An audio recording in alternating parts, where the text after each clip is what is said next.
want to welcome everyone to Dropping Gems 2. We started this series during the pandemic, talking to journalists, people in sports, people in media, about how they kept their jobs alive during the pandemic. This time around, we're talking about music. This is going to be about grant writing, and this is probably the most important session we're going to have the whole series for the season. So thank you guys for coming. You can ask questions throughout. There will be activities throughout, so don't be afraid to be interactive. If you want to shout, scream, you like something, go for it. And then at the end, we're going to talk for about 20 minutes, and you can ask some more questions at the end as well. Enjoy. Yeah. Hey guys, folks, friends. I'm Tessa Balaz. I guess I've become somewhat of a funding expert. I've just fell into it. I am also an artist. I am also a mom, so grants are important to me in that regard. Helps me kind of not have to tour all the time and focus on the art. And today we're just going to talk about money. And yeah, as Adriel said, if you have any questions while I'm talking, just shout it out, because I want to get to all of your questions and we might not have enough time at the end. So this is an open, safe space for you all to just, participate as well.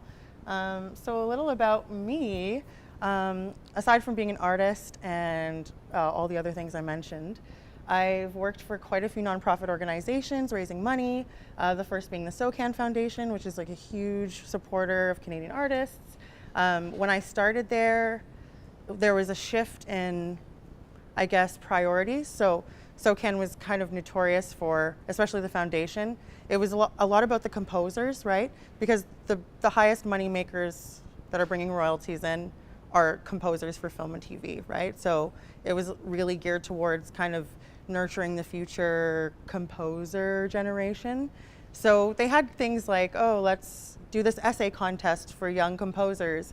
Then they would get like 10 applications, and it was like, is there really an impact here? So when I joined, it was kind of like, how do we diversify who we're supporting? How do we make things a little bit better for the actual new artists that are coming up? Hip hop and R&B was getting just blowing up.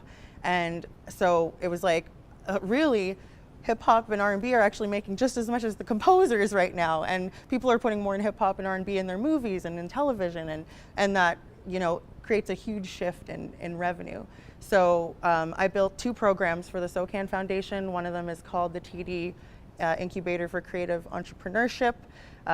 So that has launched quite a few people's careers. You've seen them go through the program and then they get Juno nominations, they get radio charting, they get management, they get label support.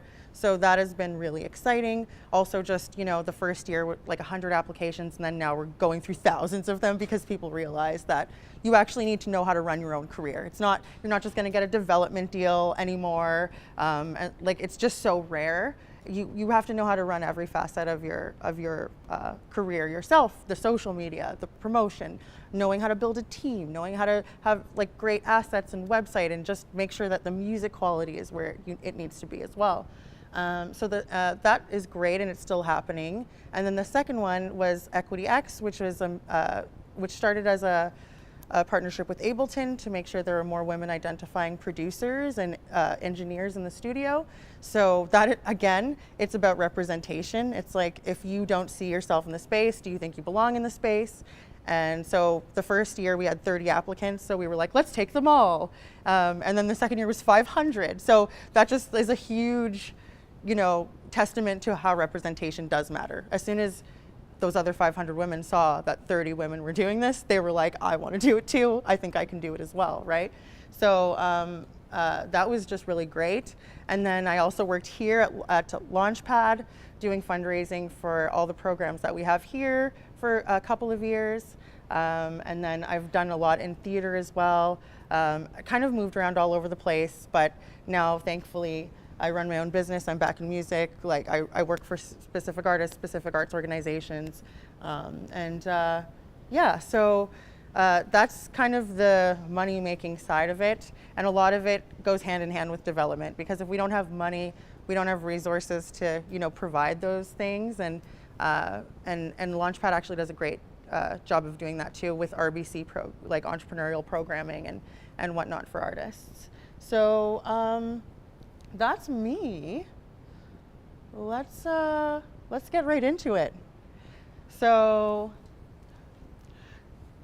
the funders in Canada, we're super lucky. So every time we would go on tour in Europe or the States, they'd be like, "You're so lucky. I had to pay for everything to get here," you know? And we are in this unique position where we actually have this funding from all sorts of diverse organizations, and they focus on, I find, one thing or another thing. So I put these two main priorities up here. Some organizations are all about artistic merit and the process. And so it's really just about who you are as an artist. Why do you create? Why is it important? Why is it important for you? What audiences is it impacting, and so on and so forth. So it's more about the art of it all, which obviously is what drives us all to create, right? We all have reasons why we make music. We all have our experiences that are intertwined into our art, and all of those, you know, to the organizations who focus on artistic merit and process are really heavily into that and want to know more about you as an artist. And then the other one is financial viability. So once you start getting on a roll, then you can qualify for these other organizations who are actually just looking at numbers. It's a little bit less of a like, it's like, I don't want to say they don't care who you are specifically, but they just want to know if you have commercial viability and if their investment is actually viable, right? So artistic merit organizations include Canada Council for the Arts, Ontario Arts Council, Toronto Arts Council. So really it's like the councils. Let's call them the councils. So these all sort of rank obviously federal, Ontario, municipal. Toronto, we have an arts council, thankfully. A lot of rural areas don't have their own arts council. They really, really heavily rely on OAC or Canada Council for the Arts, which can make access a little bit more difficult because it's just more competitive. Like if you're competing against all of all of Ontario or all of Canada, it's a little bit, you really have to plead that case of why this art needs to get made, because, you know, it's going to be hundreds of people versus maybe, I mean, Toronto is a little different. I think that you're still competing against a lot of people in Toronto, but a lot of them have their own branches of ways to support their priority groups as well, and they have what they call priority groups as we speak. So just specific individuals who they want to make sure get funding so that we can create more equity in the industry, right? So all three of those organizations have these like three really big kind of portions where they'll be grading you on these things. So one of them is the artistic merit. So again, who are you? What is your art? Why do you want to create your art? Who is it for? And are you part of those priority groups? So for example, Ontario Arts Council priority groups as we speak are new generation artists, so 18 to 30-year-olds, people of color, people with disabilities, people in rural areas. So like when you're talking about Ontario, not necessarily in Toronto, maybe, you know, like just outside of Ottawa somewhere, or, you know, some of those smaller towns where they might not have their own arts council to vouch for them. I live in Sudbury, which is 4 hours north of here. We have our own arts council, so and OAC actually prioritizes Northern artists, so they have their own stream that's just for Northern Ontario artists. So when you're looking at something like music recording projects, you're going to be competing against hundreds of people usually on the regular stream, but on the Northern Ontario stream there might be 50, 60. So the chances, if you're really a great quality artist, are so much higher. And I think that, like, strategically, if someone wants money, they might even relocate for these reasons, and depending on how serious they are about their career. I happen to come from there. I lived in Toronto for 10 years to develop my career, because there just wasn't the same amount of support when I was a young artist as there is now. The priority groups are different than they are now, but now I get to benefit from them because I built a really great career, and now I go up there and I'm a big fish in a small pond, and they're like, yes, please have our money. The second is impact. So a lot of that digs deeper into who your music is going to impact. So what are you doing to make an impact? How is your art making an impact? Are you part, like, so then they'll reiterate, are you part of the priority groups? If so, which ones? Like, tell us. So it's a little bit personal, the arts councils. You're kind of like spilling your soul out there a little bit. It's like, I've been on juries for these, and sometimes it can get a little like disheartening because you feel like you're reading like a sad story after sad story because people are just trying to prove why they deserve the money. But if you can do that in a tasteful way that really actually relates to the art, then it's really, really a great thing. And it could really, like, that's 33% of the whole grade. So it's like, even if your music is only okay, if you've got a great story and great reasons behind why you want to do what you want to do, and if you've got a really great reason why that would connect to an audience and impact an audience, then you might score perfectly in that area, and you might actually shoot above someone whose music is incredible, but they actually have no impact and they have no idea about their audience, and they're not really thinking about their audience or who they're impacting. So it's really important to think of both of these things. Like, is my music really great? Is it on the level that it should be to receive money? And also, what is my impact and why am I doing this? And who am I really? Am I, are you an artist of color? Are you a new generation artist? Is your audience those priorities? Because that's also important to them as well. If you happen not to be in the priority groups, if your music really hits those priority groups in a great way, that's also something that you can discuss in your application. The third is viability. So this kind of comes into the financial part of it. So, I mean, your songs are great, your impact is great, but then we're looking at your budget and your contingency plans. What are you going to do if you don't get the money? What's your plan? So having a really good plan for that, saying the other sources of funding you've applied for just in case this doesn't work out, talking about your community and how you can crowdfund, talking about your team and how they can support you. Like, if you have a really great manager who has a lot of partners, who knows a lot of people, this is kind of the area of these council applications where you want to beef it up with what makes you unique and what makes you viable to actually complete the project. So you could have great music, you could have a great impact, but then if your budget is like $1 million because you want to shoot like 3 overseas music videos and like do all this stuff, they're just kind of like, whoa, whoa, whoa, whoa, whoa.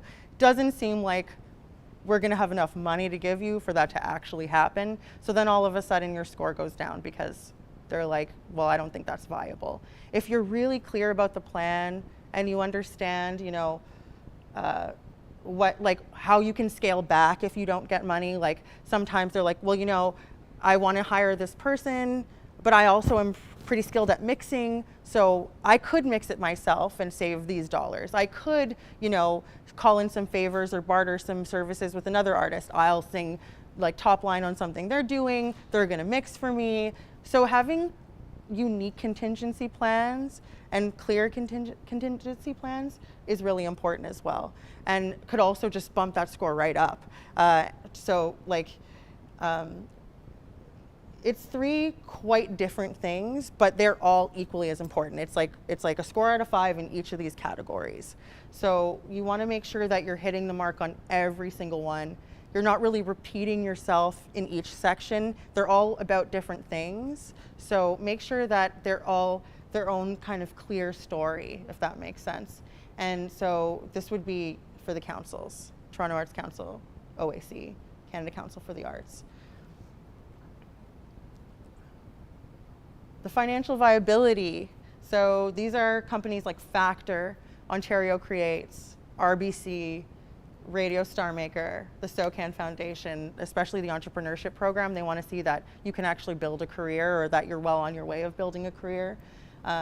Artist advances from SOCAN, and I don't know if anybody knows that they do that, but if you have a track record of like really great streams or really great sales, and they see that, and they see that maybe you've gotten a couple of syncs in film and TV, or your music is actually making some money, then they will consider actually advancing you on your royalties for your future projects.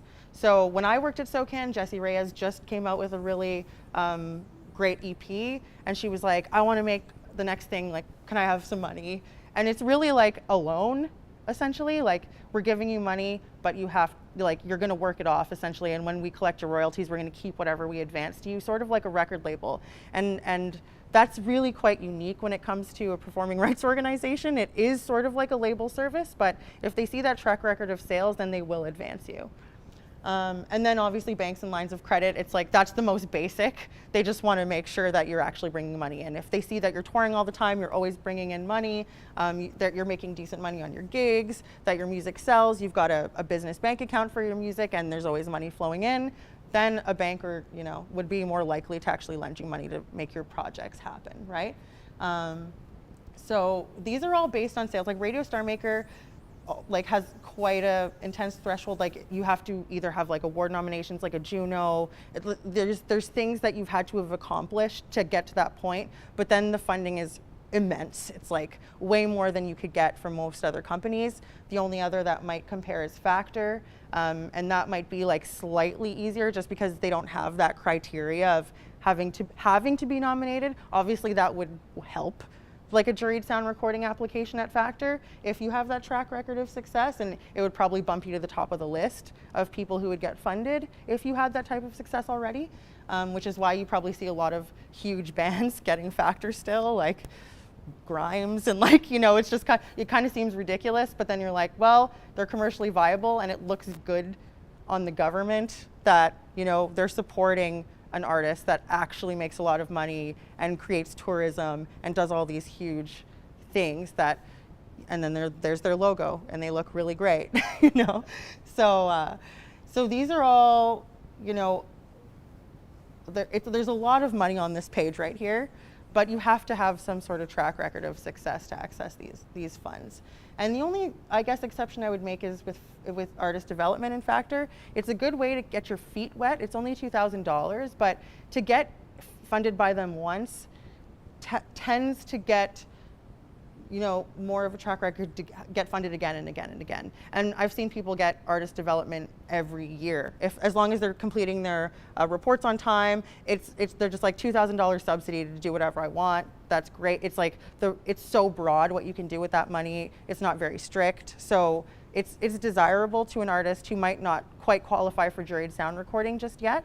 And then once you get into the juried sound recording, it's like, has anyone ever gotten a JSR here? No. So they basically, it starts at $10,000. So if you get in, they give you $10,000 just to record, and then it opens up a video stream, a marketing stream, and then like the marketing stream is $25,000. The video stream isn't like at $15,000, and they've even topped those up kind of since COVID to make sure people can make quality content. But it's almost like you walk through a Narnia door and all this money is there all of a sudden because your songs were good, your marketing plan was good, and that's heavily based on a marketing plan. So with artist development, the way that the criteria kind of lies, it's more heavily based on the music. It's actually 75% the music. So 25% is lyrics, 25% is musicality, 25% is I'm trying to remember the third thing, but it does have to do with the actual song itself that you're submitting, because you only have to submit one song for artist development. And then the other 25% is marketing. So if you have a good marketing plan and a clear plan, you're more likely to get funded because it is a quarter of the score. With JSR, the marketing plan is a big, heavy part of it, and they want to make sure that, they're going to put $25K in marketing into something that's really going to sell, and that they're going to see a final report where they're just like, oh my God, we did such a great thing for this artist. They got millions of streams, they got syncs, they're able to go on tour, they're going to all these showcases, they're getting exported. So that's really about your plan and your marketing plan. But so artist development is a great way to start. If you know you have really great songs, then consult with somebody like somebody like myself who writes grants to just steer you in the right direction with the marketing plan. With the councils, it's harder to actually find a grant writer to do this work because it's so much about you and who you are that it's going to be hard for me to articulate your deepest, need as an artist. I could never do that better than you could. But what I could do is see what you've put on the page and just refine it. Like, it's better to just get someone to consult on that to make sure that it's clear and concise and you're hitting all the points properly. But I wouldn't just hire somebody to write the grant for you. It will be super transparent and it'll feel like a factor application, and that's the opposite of what the arts councils want to see. They don't even care sometimes if you ever release the music. Like, there's all these streams for creation. So Ontario Arts Council, I'm pretty sure a TAC has it as well, and Canada Council have these huge, like, you can get $25,000 from Canada Council for the Arts just to create something, just to experiment with something, just to see if it's working for you. So they don't necessarily even want you to release it. They're like, we just want you to create things. We want artists to feel like they can just spend time paying themselves to create things. And that's a big part I want you to remember as well for the arts councils, is that they want to see you pay yourself. They don't want all the money to go to other people. And oftentimes you'll see the score dip when you're not factoring the point that you're actually spending a lot of time on this. So they're like, why don't you think you deserve to be paid for the time that you're spending on this art? And it's a big priority. Like, when they see 0 artist fees for the person applying, they're like, this concerns me. Like, it's kind of like this step back. And I think that artists think it's the opposite. I think they go in thinking that they need to show that, oh, I'm gonna spend money on all these things. I wanna make sure that the project is successful. But when you're, especially on the creation side, you could just keep that whole $25,000 and just say, I want to spend a whole year writing music, and I want to make sure I only have to work part-time because I've been working full-time all these years. I just find I don't have enough time to create. I don't feel good about it. It's causing me to be depressed. Like, it's like you actually have to get into the nitty-gritty of how you feel for them to remember it and be like, oh my gosh, like, we could take away someone's depression. Like, that is a huge impact on their side, you know? We could pay somebody's rent who can't afford it. They've been working 3 jobs. Like, they love that, and they love to see that they're helping that situation and making sure that you're actually getting paid. So on the music recording side, obviously scale back a bit. You can't just take all of it and pay yourself. You have to have recording costs in there. And I would say that just pay really close attention to the eligibility criteria of each stream of those grants, because if there's funding for like, say a lot of them don't cover a grant writer, or a lot of them won't cover like a whole lot of marketing. They want to make sure artists are getting paid, that there's money going into artists' pockets. Having a lot of collaborators is also something that I've seen bump up scores, where, you know, if you're just working with one producer and a lot of the money is going to that producer, or most of the money is going to mixing and mastering, and they're like, well, this artist is just making an album. They're not really consulting, like, they're saying it's about community, but I don't see the community represented in the application. Like, where are their collaborators? Where are the people they're consulting about this? They want to see you put money into as many artists' pockets as possible, including your own. Like, don't leave yourself out of that. You're just as important as anybody else that you're hiring to be on your project, if that makes sense. So don't forget to pay yourselves when you're applying to the councils.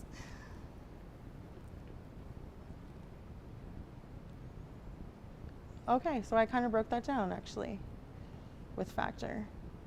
So artist development, 75%. Commercial viability, it all has to do with the music. They're like, is it gonna sell? You could be a hip hop artist and you could say, oh, I'm looking to get a publishing deal. I want my music in film and TV. That gets their like wheels turning. They're like, yep, film and TV makes money. This sounds viable, right? You know, name dropping some publishers that you'd like to work with would also be really helpful. It shows that you're doing your research, you know who you're gonna pitch to. And then, you know, 25% is that marketing plan. And then for JSR, it's really about track record of success. What have you already done to get to this point where you deserve like a large amount of money to make your stuff?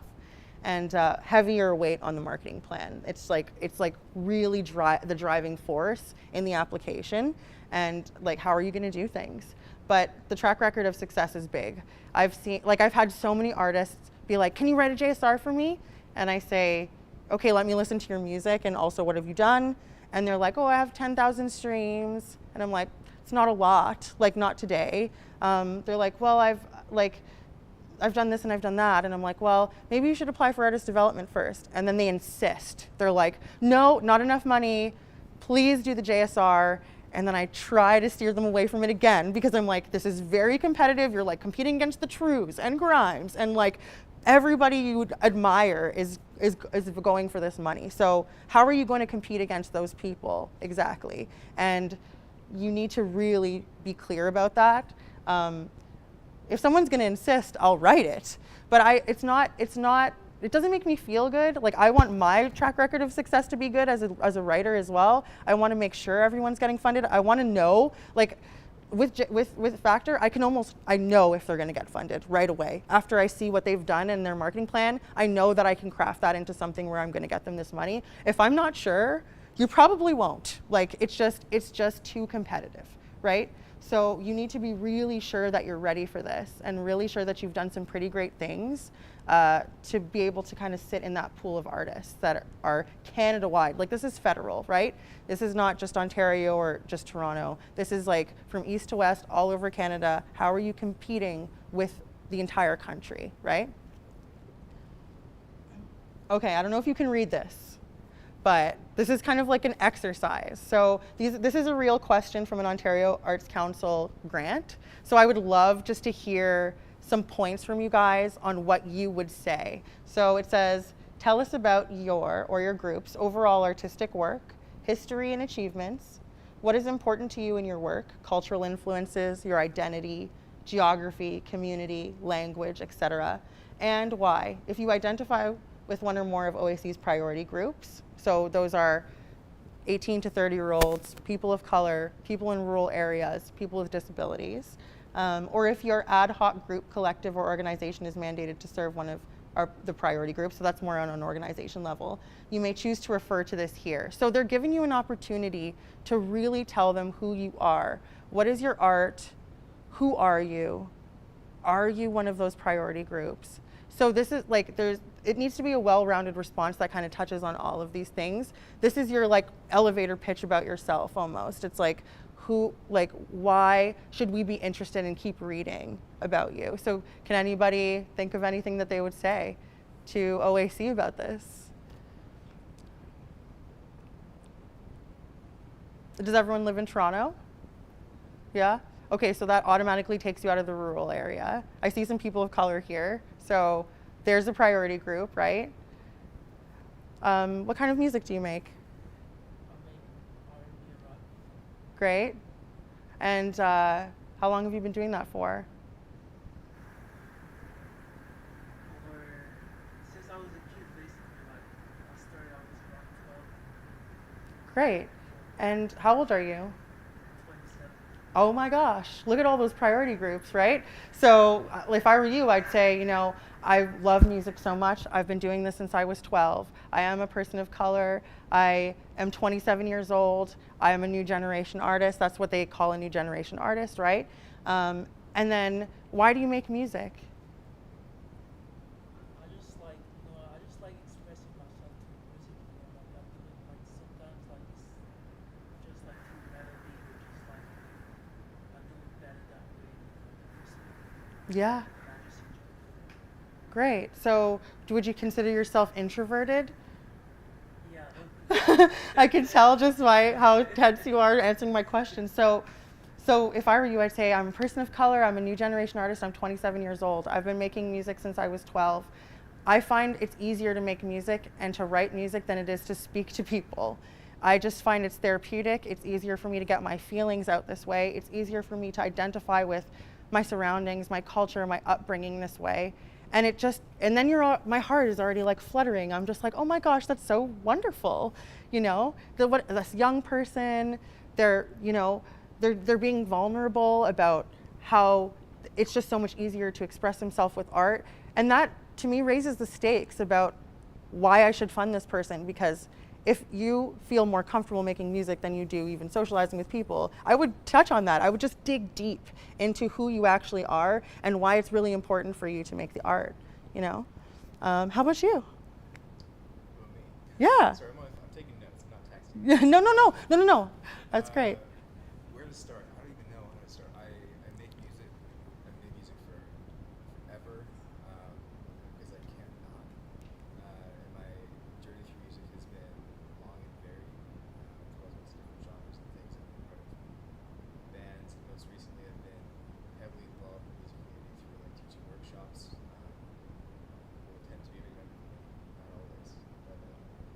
just recently aged out of the new generation artist.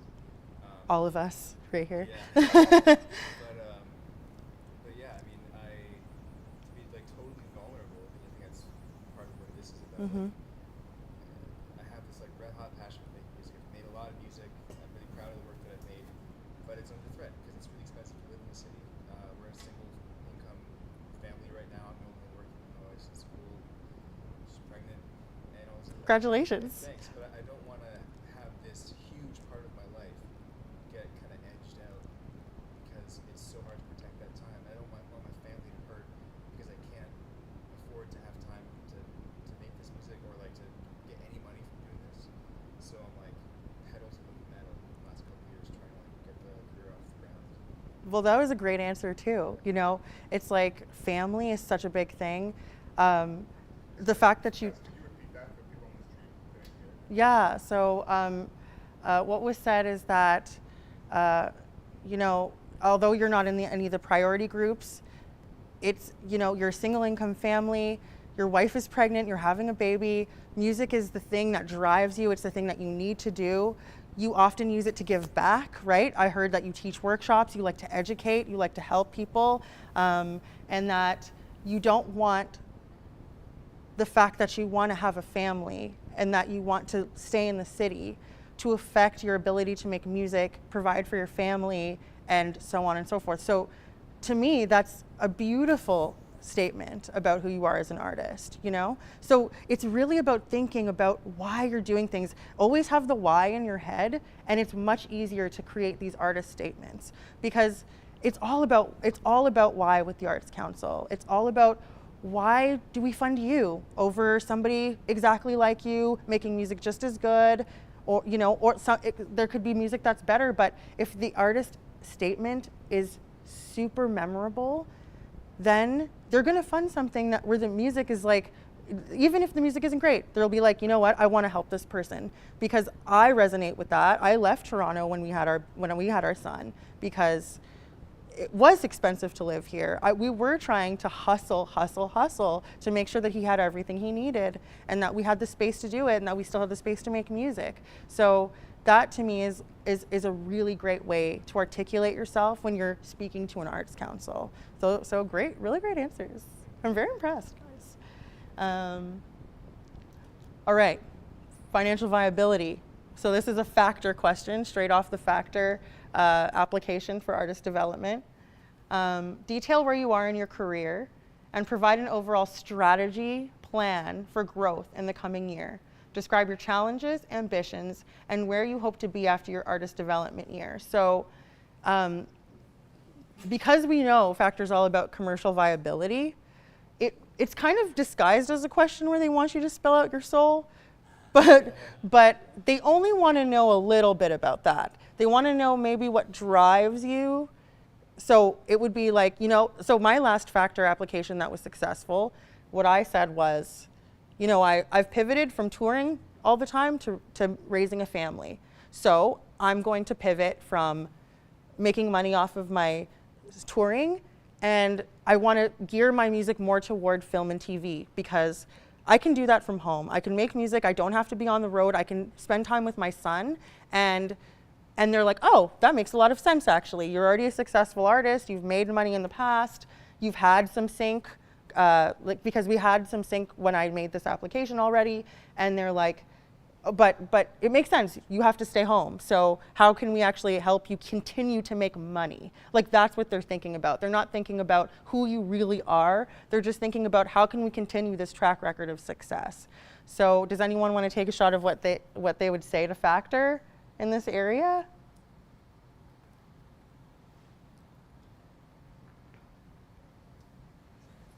Do I have to call someone out? How about you, Pete?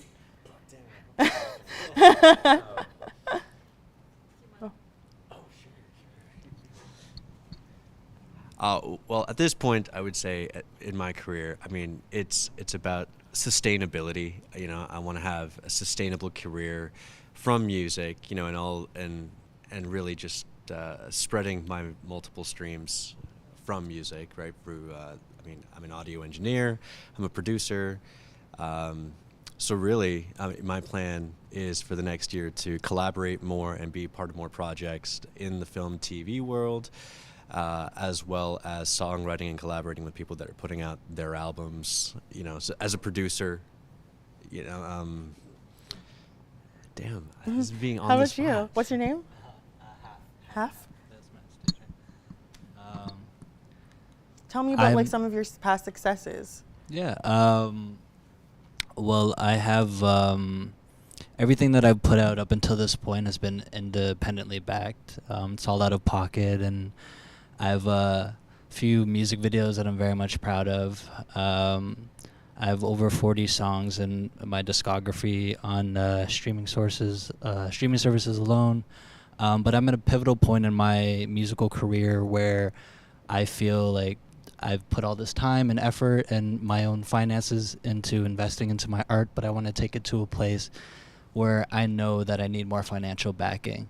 And that is going to come out of grants. It's going to come out of learning to market myself better. And yeah, so over the course of the next year, my growth as an artist would probably be something along the lines of securing those financial backings, and being able to be a bit more,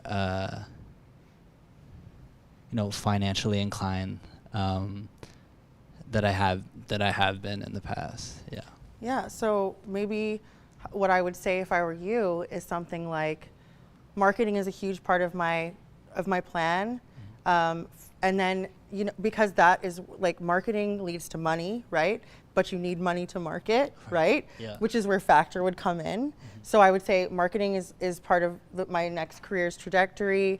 And I would name very specific, like do your research. Like I'm gonna hire this PR company, because if you have a clear plan and a clear team, then they're more likely to fund the person, right? If you're just like, I want to market my music, I need to market my music, they're just like, who's going to do it? Because you have to also submit a budget with all of these things, right? So if you're like, I'm going to hire Strut Entertainment, these are their fees, we've had a meeting, they told me they'd take me on, spice it up however you can, but showing that you've done your research, that you know who you're going to spend the money on, and then they see the track record. So, because sometimes when you're in artist development, you might not have done 1 million streams, you might not have gotten a bunch of film and TV sync yet, but if they see that you know who can get you there, if they know a PR company that can get you there, a publicist that you're close to, or even other organizations like say Music Ontario.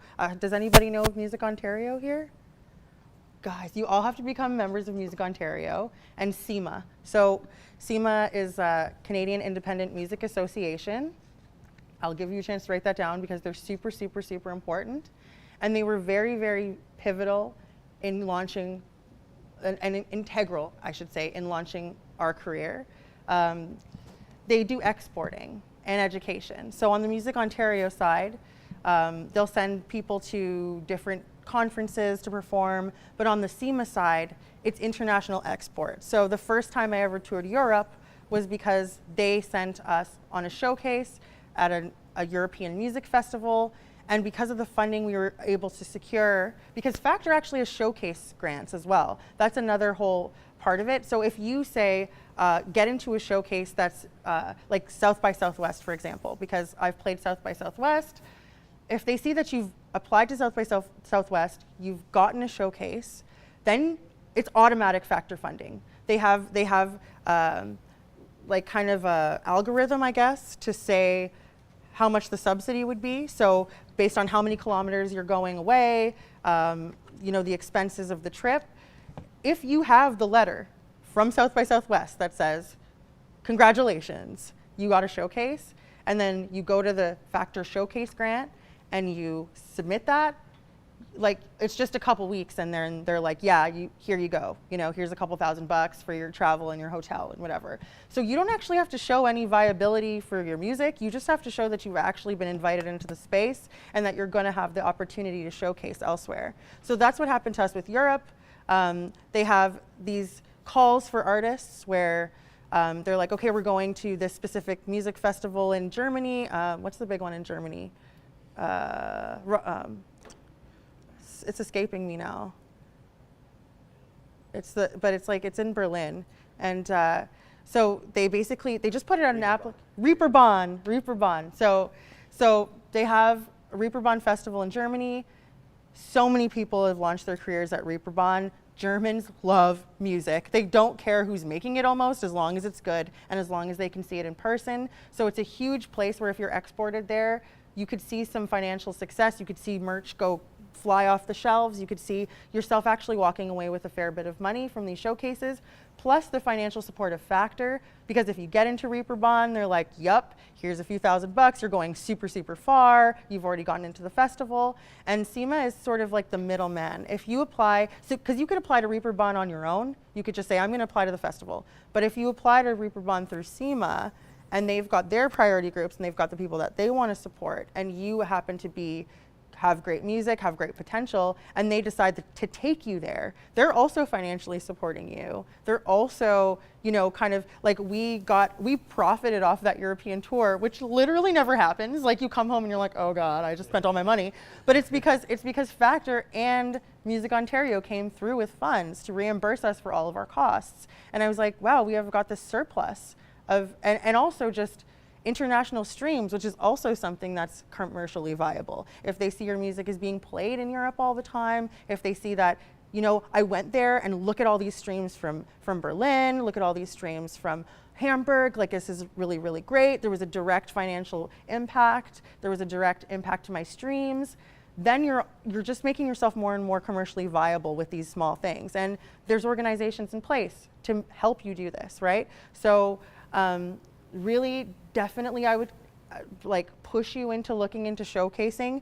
To even just go to the Factor website, they have a list of eligible showcases. So they've partnered with music festivals all around the world to make sure that the Canadians are there. They want to see Canadians at these festivals. They want to make sure that they can send them there. And sometimes they take you themselves, like with Reeperbahn or with New School Rules in Amsterdam. That's one that we've done. It's really fun. It's a party. The first time we went to New School Rules in Amsterdam, they booked a whole boat for us to party on. They invited all these industry professionals, huge people from labels in Europe, music publishers from Europe. They put them all on a boat with Canadians so that Canadians could get a chance to really showcase their stuff, right? Music Ontario sent me on a artist development, songwriters challenge. Has anyone ever done a songwriting challenge?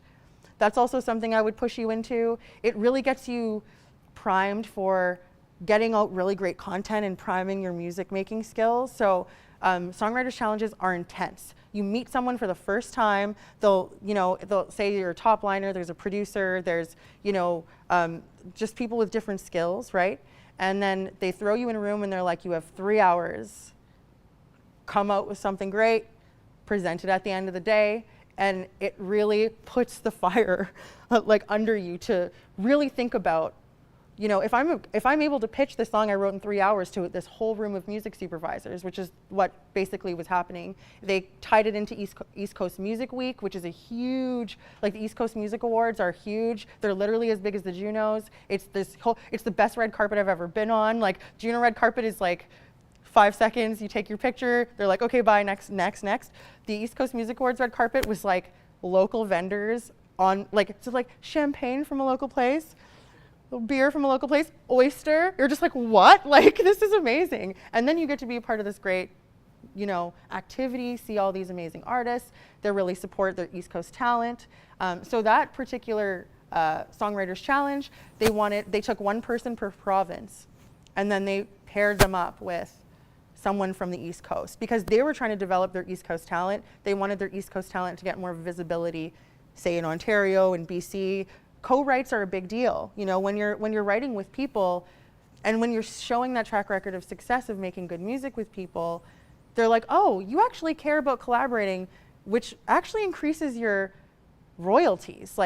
By writing with other people, you never know where their music's gonna go. Don't think that you're the be all end all. Somebody else might just lift you out of the spot you're in because you were just in the right place at the right time with someone who worked really, really hard to make sure that their music got out there, or they had the resources and the funding, whether it be from mom and dad or other funds that they have, especially in the East Coast. There's grant organizations just for those artists. So like myself in Sudbury, if I get Northern Arts grants that are $20K, then, and you write with me, then what do you think is going to happen to our music that we write together when I have the financial resources to actually push it and market it to the place that it's supposed to be? When you're competing against all these folks in Toronto, sometimes that doesn't happen. It's very oversaturated here. You're competing against a lot of people doing the exact same thing as you. They have maybe just as many resources as you. Maybe they don't have any resources. Maybe you're all working together for free all the time. Think about thinking outside the box. Think about going on social media and finding out who's actually getting funded. Go to the websites. They show everybody who's funded on the Factor website, on the Ontario Arts Council websites. You can look at the specific grant on the specific year. You can see who got the funding. And then go to their music and ask yourselves why they were funded. And maybe reach out to them on Instagram and just be like, would you ever want to write a song? Like, more chances than not, they'll say yes. Normally, nobody's like, I have no time. Like, you can write, we learned this over COVID, you can write on Zoom now. You could spend an hour with somebody who's across the country now and write something that's really good, and it'd still be just as viable as if you're in the same room with somebody, right? And you can really connect that way and make sure that you're diversifying your revenue streams by writing with someone in BC from all the way over here who's got support from the BC Arts Councils and from the people over there, and have less competition when it comes to those funding sources, right? So diversifying who you write with also diversifies your funding streams, right? So it's really all about community no matter what, and relationships. The more people you know, the more people are vouching for you. The more people you know, the more people who will write you letters of support for your projects. If they see a letter of support from somebody who's really a well-known PR person, and they're like, I love this person's music, I love this, and you met them on a boat in Amsterdam, you know what I mean? And like, that is awesome. And it takes really, like, I find exports will make you closer to people. Being outside of Toronto makes you closer to people, because you're kind of in the unique situation where you're in a smaller group of people, kind of in the same place, all looking to have fun. Sometimes here, Canadian Music Week is like really a lot of business, a lot of panels. There's just like, it's still oversaturated. There's like many showcases happening at once, right? Everyone's still competing. There's hotel room showcases, like those need to go. Like, I'm like, who's gonna come see me at 1 a.m. in a freaking hotel room? Like, it's just not gonna push your career like going somewhere where you're both in a new place and you're bonding over the fact that you're in a new place and you're excited about being in a new place together. So you're just more open and less anxious about the interaction, and also less anxious about being like the 80th person that's approached this person that day for something. And I guess that would lead to another piece of advice, that just make genuine connections. Don't always be thinking about what you can get from somebody. Actually being friends with people goes a very, very, very long way. So look at who you are and how you interact with people and how you come off to people, and just find genuine interests. You might not connect with everybody, and you really won't connect with everybody. Not everyone is gonna like the same music as you, the same things as you, but somebody might like the same sports as you. Somebody might like the same extracurricular activities as you. Somebody might like the same bourbon as you, you know what I mean? And then you just become genuine friends. And then you just have that genuine industry support. And then when people hear your name, they're just like, oh my gosh, I love that person. We met in Amsterdam. Oh my gosh, I love that person. We met in Winnipeg. The best people we've ever met in the industry have come from Winnipeg. Like we met an amazing artist manager in Winnipeg. He was doing a lot of, booking, music festivals. He was kind of like an artistic director. A lot of music festivals would hire this person just because they had a lot of connections to bring in great, diverse artists into their festivals. And then we met, we became friends, we just liked the same stuff, we liked the same music, we had the same sense of humor. This person's super, super funny, so we were you and him were just hitting it off, and it was really great. And then they became Jadena's manager. And then Pete went so Jadena came to Toronto to do an album listening party. The first thing he did was call Pete, yo, you gotta help me set up for this and help me do this thing. Cause he doesn't know anybody in Toronto. So the first thing he thought was I met Pete in Winnipeg. He's literally the super cool. He knows what he's doing when it comes to sound. And then there Pete is hanging out with Jadena and his producers, and now they follow each other and they're all pals. And it's just because of a genuine connection we made in Winnipeg. You know what I mean? Of all places in the world, right? Because everybody has their own funding to bring in panelists and people and do these things. So don't ever underestimate what a genuine relationship in an unlikely place could bring you, and how that cred could bring you more funding. When you have, Jadena's manager be like, love this music, love this person, I would book them, I would put them in an opening slot, all of a sudden your commercial viability has just gone way up, right? So, I mean, I think that's to do with any industry. It's just like, be a good person, be a genuine person. Don't be just trying to get anything from anybody. Be who you are, make good music. You know what I mean? And just make friends. And then all of a sudden, the money will roll in because you'll just get more opportunities. And then you're like, oh my gosh, I got a sync now. I've got this opening slot that I did. My streams went up in all these countries. I think I'm ready to write the Factor grant. You know what I mean? And so it just happens all of a sudden. You're like, whereas a year ago, maybe you weren't in that place, all of a sudden you are in that place just because you did genuine things and you kept, your head down in a good way and you made great relationships, right? So, yeah. I have a question. Absolutely. In regards to the Factor grants, I've applied to a few ADs and a few JSRs, and I've also been on the jury as well.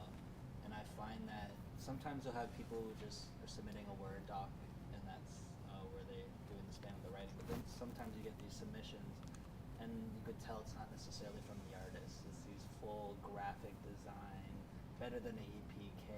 They have all their statistics in a beautiful spreadsheet with all these visuals and that sort of thing. As an independent artist, you might not necessarily have the same resources, same financial backing to even have a pretty application like that. How can I compete with artists who are label backed, who are Yeah. submitting for the same grant? That is a great question. So basically, for those of you out there, we're talking about how to compete with people who have all these resources to make sure their EPKs look really great, that they've got these really great visuals in their marketing plans, which don't, obviously just submitting a Word doc with some basic marketing plan is not going to compete with this gorgeous document. So my first advice is get Canva. Does that, it sounds silly, but you'll become a graphic designer overnight.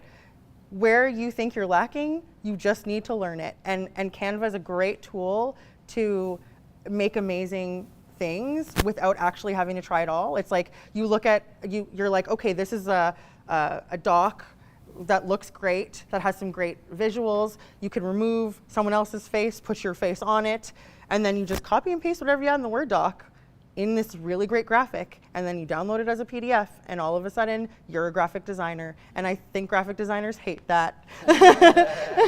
I think they're like, damn, where's all my clients? They downloaded Canva, they pay $11.99 a month, and they are doing just fine without you, without paying thousands and thousands of dollars for the same thing. I will say, because I do write JSRs for people, that is my best tool. I'm not a graphic designer. I do not understand how to make good graphics. I don't understand how to, take all these high quality images and, edit them myself. But the drag and drop is a beautiful thing. You know what I mean? It's like, oh, this looks good. This looks like what colors do you like? What's the mood of your album? And then you're just type in the color in the search. You're just purple and green.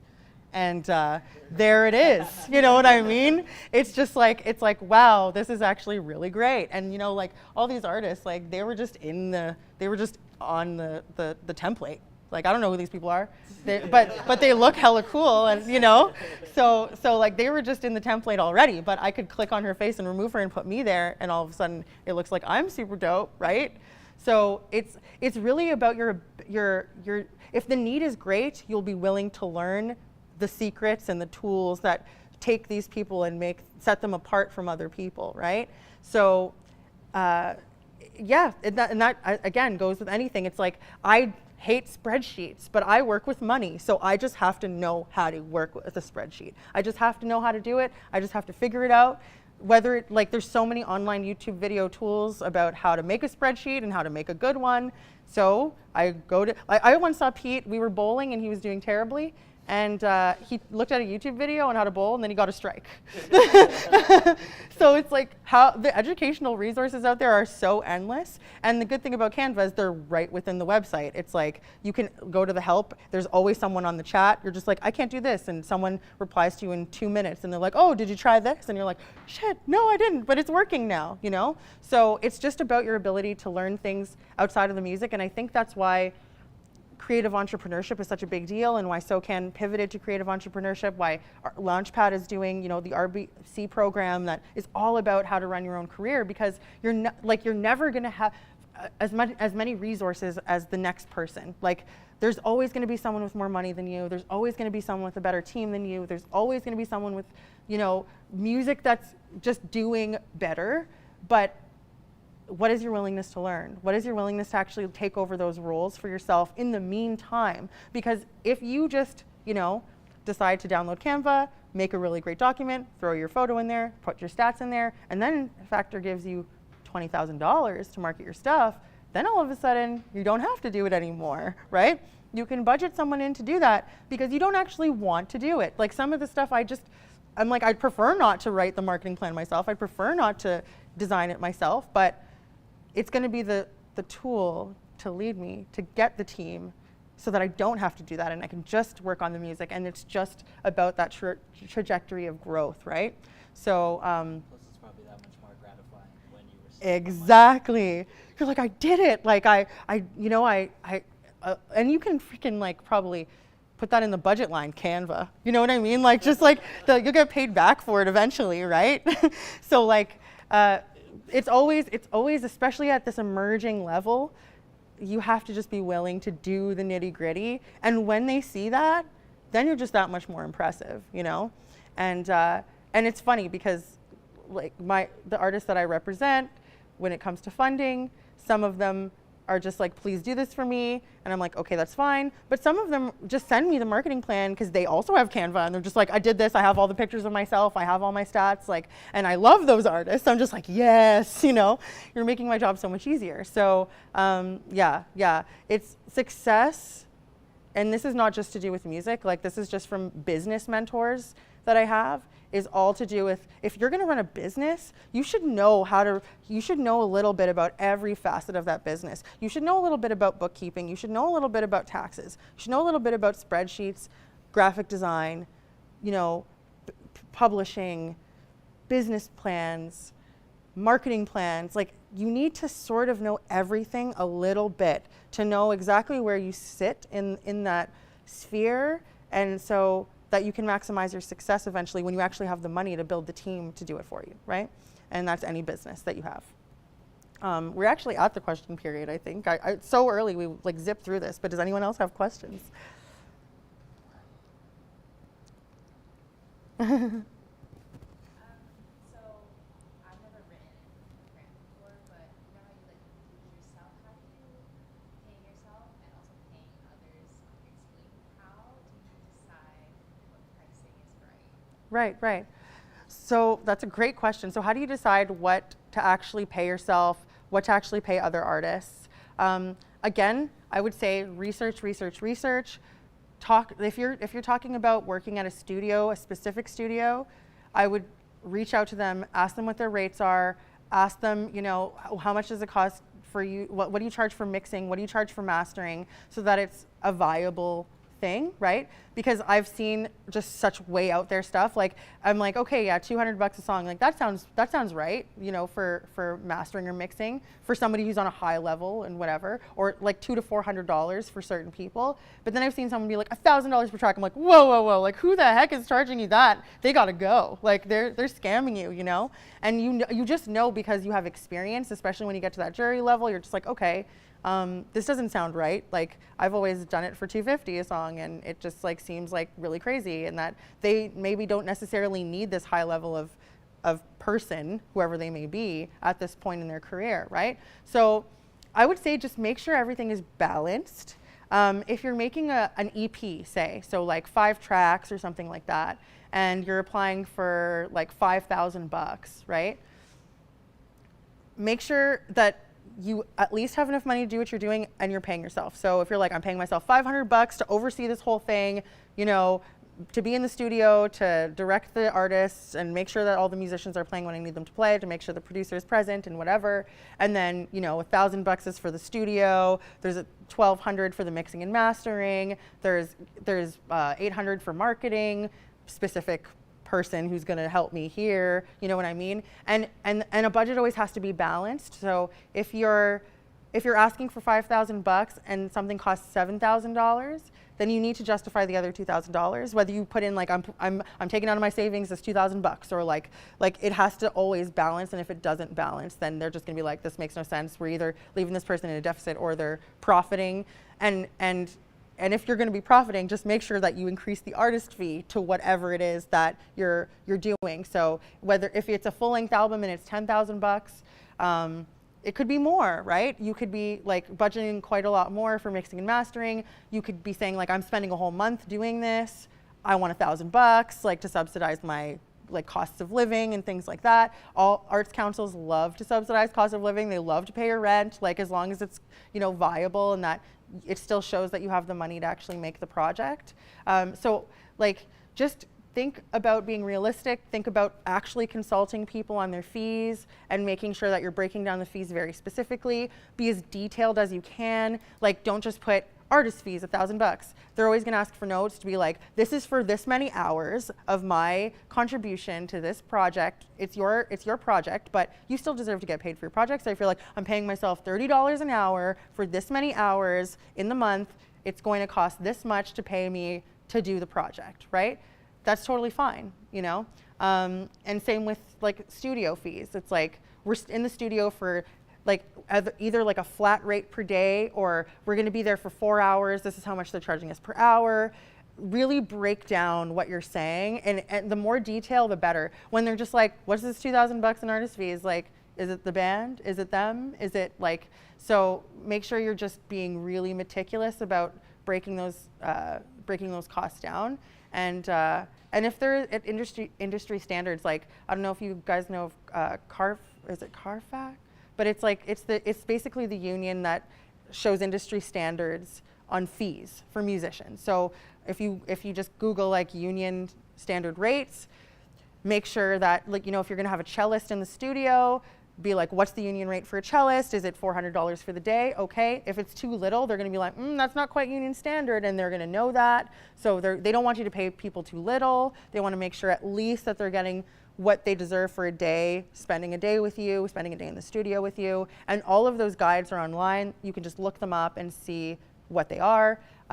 Studios are obviously a little different. Like, people make their own rates. It depends also on like how busy they are, how well known they are, how many viable projects they've already put out there.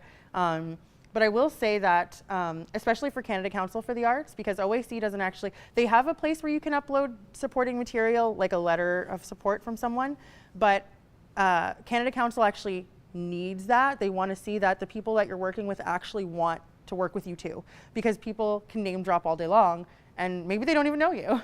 Maybe they, like, I see a lot of people claim to be working with Indigenous artists on something, and then you don't get a letter of support from the Indigenous artist, and I'm just like, I just don't believe you now, because I don't know if you're being exploitative or if you're actually have the support of the Indigenous community when it comes to talking about these specific subject matters, right? So as long as you have proof of things, you wrote to the studio, if they're this huge Juno Award-winning producer, then, you know, having a letter from them saying, you know, I really believe in this artist, I do want to work on the thing, is going to be like, oh wow, you know, it makes you want to fund it more, because you're like, well, if they think it's great and they're going to put their resources behind it, then that's great. But if you're working with someone like who is at your level and who you just really mesh with, and you've worked together over a number of years and you've been growing together, that's also important for you to show what the artistic merit of the person that you're working with is, what the relationship is. As long as you're getting into being vulnerable about it and saying why, they're not going to fund the person with the Juno winning producer over you. Because it's all about creating art, and it's all about making sure people can create art, right? So don't think that you need all the bells and whistles to get the money, is what I'm saying. But if you want the bells and whistles and someone is supporting you, then it would help for you to have some proof. And I'm saying that for Canada Council for the Arts. I'm not sure about TAC. I'd have to double check on that. OAC, I told them, I was like, you need a place for this, like, because I as a person reviewing something like this would be skeptical to just fund a white person who says they have Indigenous, support. I would be like, do they? I wish the Indigenous person wrote the grant so that I would know that for sure. You know what I mean? Because they have their priority groups, right? So if you, also be strategic if you're working on a team. Make sure the person who's probably the most viable in the priority groups is the one applying. And just make sure, that you have your proof. If you're gonna get into some things where there could be some questions about if you're an honorable person, and if what you're doing is fair to the communities that you're claiming to be working with and serving, right? But yeah, I hope that answers the question well. Any other questions? How intense are these organizations on following up with you and making sure that you are allocating these funds towards what you said you would? Right. That sort of thing. Are they, on your butt, making sure you're on a certain timeline? No.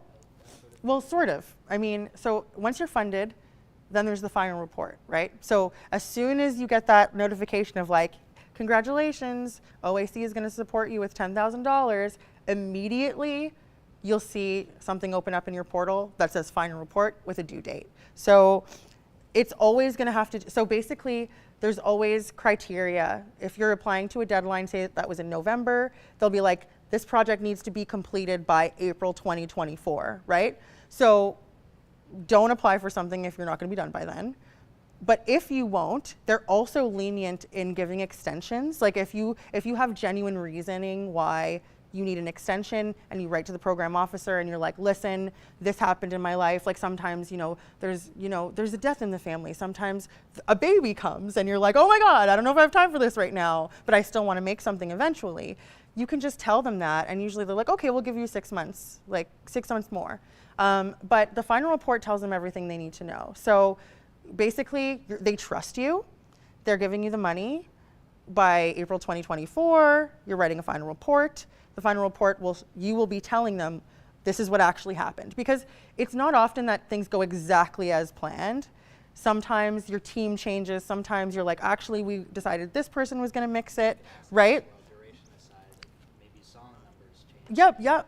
Sometimes songs will change. Sometimes maybe you add another one. You're like, oh, this came and it was actually really great, so we swapped this. That's totally fine. No, that's totally fine. Even with Factor, it'll show in the eligibility. We want to hear your samples. If this happens to change, if lyrics happen to change, if the songs happen to change, that's okay. As long as you're still doing generally what you said you were going to do. I've seen people take a full length and they've broken it into 2 EPs and that being okay, just because things have changed a lot. EPs are almost more commercially viable because you have more releases, more content to release over a longer period of time, so that people are staying engaged with what you're doing, right? So as long as you are just being transparent about the changes. So this producer actually didn't have time for me. This is who we decided to choose because of this, this, and this. These were the fees. As long as you're still spending all the money in a way that's eligible, then it's fine. If you start getting into a place where, you said you were going to pay yourself $2,000, $8,000 is going into other artists, and then you were like, actually, because I just took my list of collaborators down, I paid myself $6,000, and I only paid other people $4,000. Then they're just like, no. We actually funded you because you had this great list of collaborators that you wanted to actually put our money into artists' pockets. You still need to sort of be doing the general thing that you said you were going to be doing. And you can't change things that drastically, right? But you can change the people on the team. You can change the songs normally. With the councils especially, you don't actually have to show them what's going on the project. They just want to hear what you've done. So what's different about, I guess, Factor and the commercially viable grants and the councils is that Factor wants to hear your music, usually something fresh that's going to be on the new project.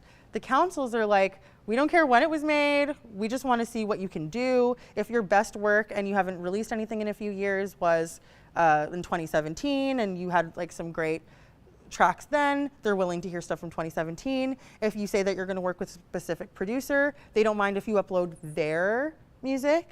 So like it can be more diverse in that way. If like say you're a classical artist and you're like, this is the person who's going to be performing my sonata, you could upload a video of that person playing so that they're like, whoa, I understand why they want this person specifically to play their sonata. And then the second thing should be from you. Like don't put just stuff from other people because then they're like, what? But if you have one sample of your own and one sample from someone else, like I saw on the last one, it was a young artist, he was a producer, but he was like, he uploaded one of his songs and then he uploaded a song he produced for Vibes Cartel. And I was like, whoa, this is lit. You know, it already makes me feel excited. I'm like, they've already got the support of somebody huge.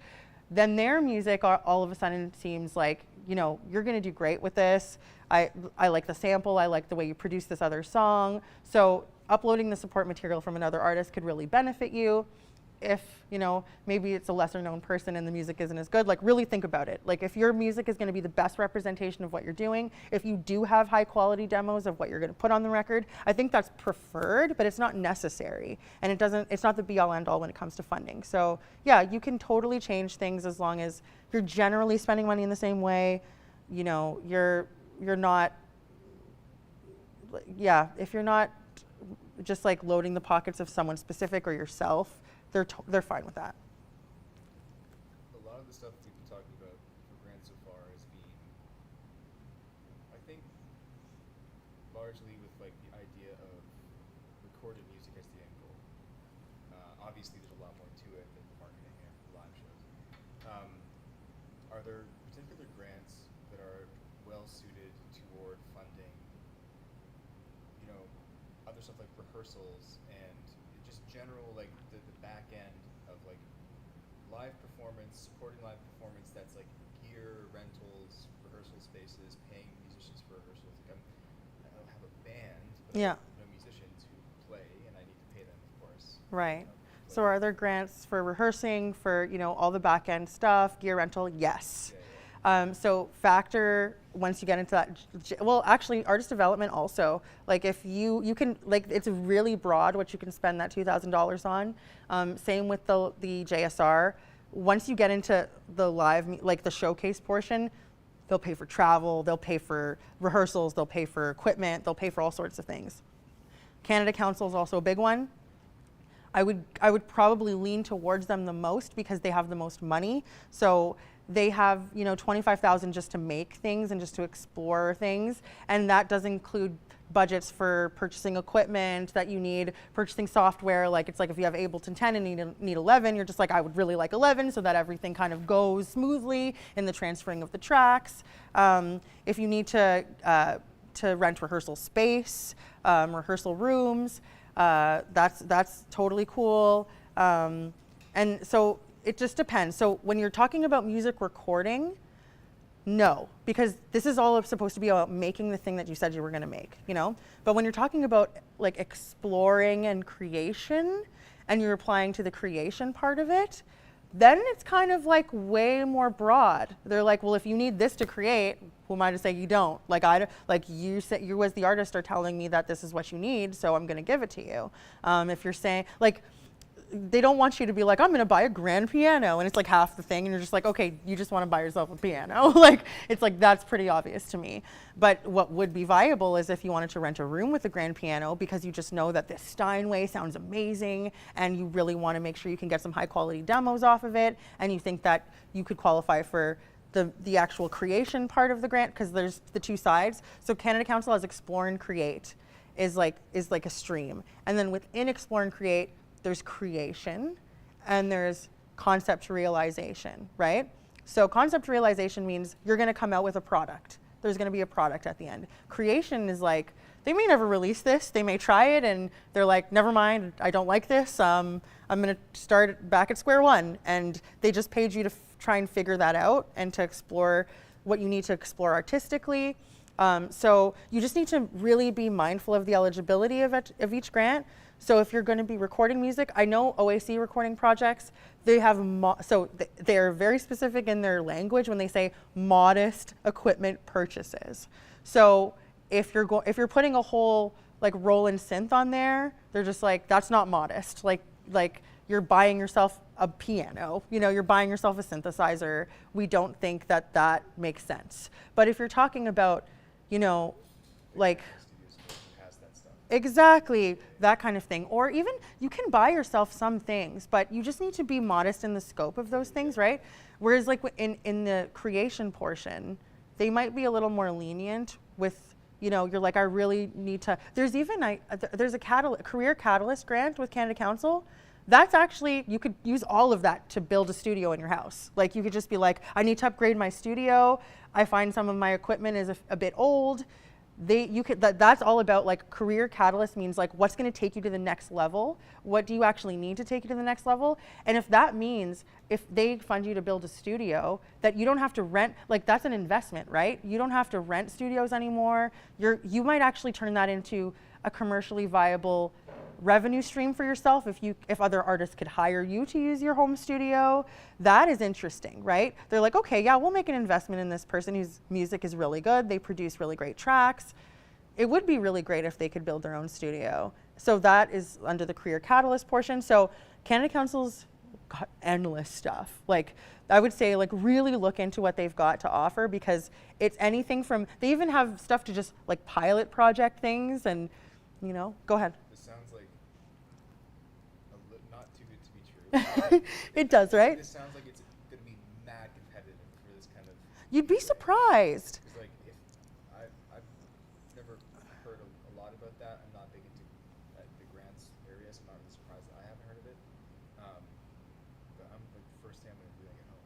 So, but like, are we talking like some of these grants? Are these like 2 people in Canada get them a year? Or No.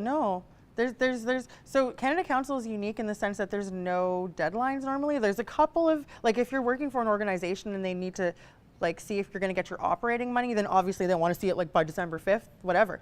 But when you're applying for creation or music recording, they've got something called cutoff dates. So if their cutoff date is January 19th, then if you get your application in before January 19th, you can guarantee know when you're going to hear back by, if that makes sense. But there's no actual hard deadline.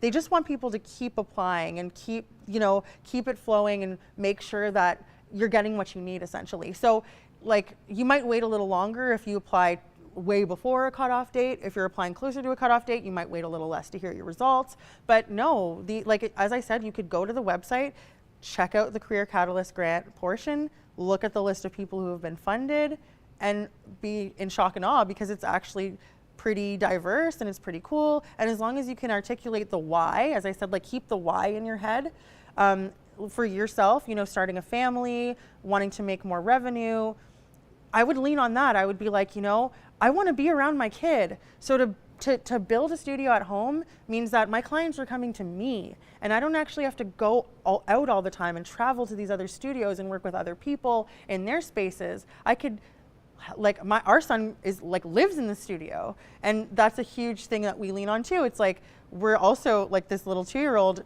literally knows how to work a lot of the stuff we have. Like he can turn all the monitors on. He knows how to turn the piano on. He knows how to plug in patch cords to amps and stuff. And it's like that's also something you should lean on. Being like, I want my kid to grow up in this creative space, whether or not he wants to pursue it. I think it's important for me to have this at home. And it also creates another revenue stream for myself. If I have high quality equipment, then I can start charging fees for my production. I can start charging rates just to record people. Like you don't even have to be the producer. Somebody might just need a place to record vocals and you can charge for that. You don't actually have to be an artistic contributor to the project. You could just be the engineer for that day. You might be, more involved with somebody else than you are with just your regular clients, but like thinking about what you would charge for these things, like just be really inclusive with the information, and then they're more impressed to see that, okay, this person actually does have what it takes. If they had a studio, we would really be helping someone build their whole entire career versus just giving them a one-off to make an album with somebody else, right? So that's something that you could look into for sure. And then and for the creation, again, just don't forget to pay yourselves, because like that's a big part of it. I've gotten a creation grant just to pay myself. Like I've been like, I want to do this for 6 months. I need $1,500 a month. And they're like, sure, you know, because it like we like the music, we get it. You're starting a family, all this other stuff. So they're willing to, even like, especially on the creation side, for you to only use the money just for your own sustenance, just to make sure that you can pay your rent for a year and not have to worry about working a bunch of jobs, right? So it's all, yeah, like there's especially with the councils, different streams for different things. Really own in on those eligibility criterias. Make sure you're not being excessive in one place over another place.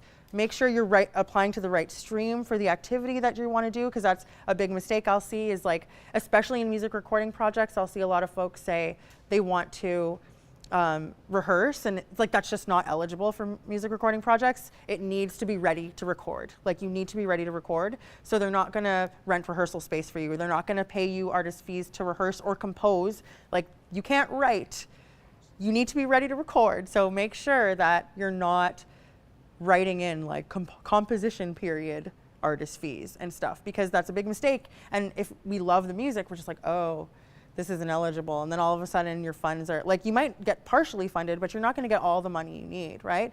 Make sure you're applying to both. Like I think Canada Council has a yearly limit. I think it might be 3 applications. So be strategic.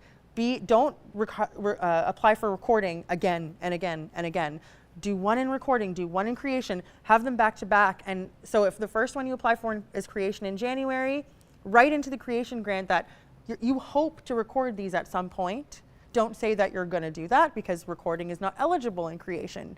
Not unless there's some things, like if you're a hip hop producer, say, and part of writing is actually recording, like be really specific about that. Say, I'm not a guitarist, I make beats, so actually tracking as I write is part of it.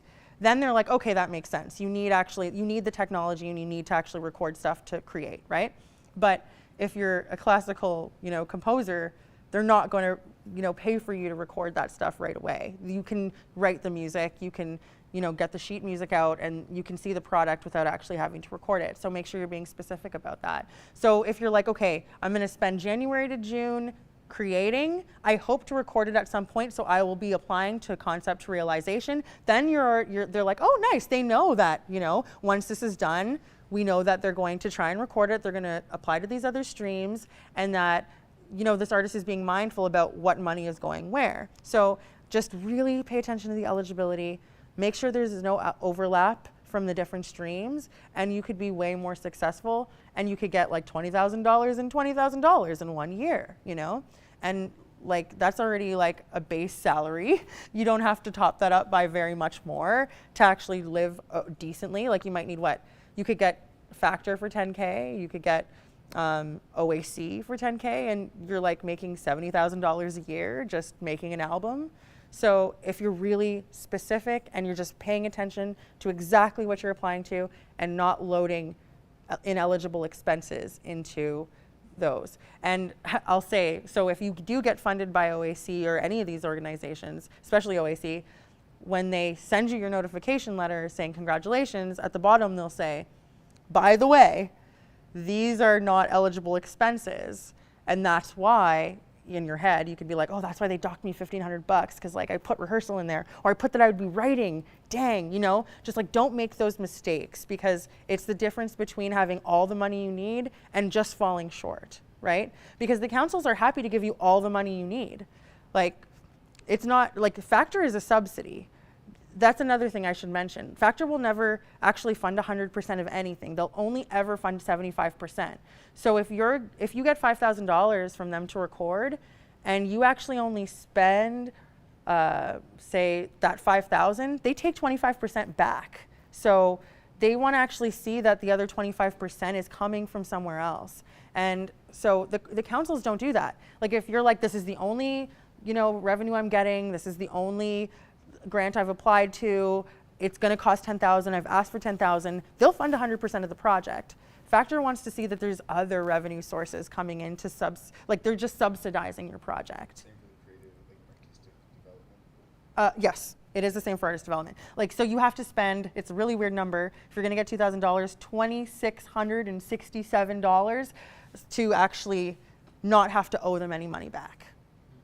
So it always has to be 25% over whatever they give you. Otherwise, they literally just say, okay, this is the money you owe us back, and then they won't give you any more money until you pay them back. So that's something to consider when going into the factor route. Make sure you've got some other revenue set aside so that you're not in the hole eventually or owing money back that you've already spent.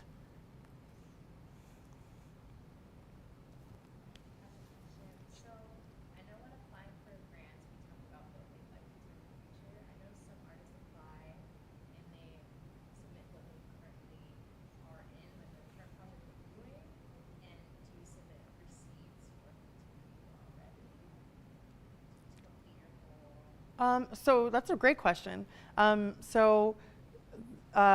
With the council specifically, so say you've made some tracks already for a project, right?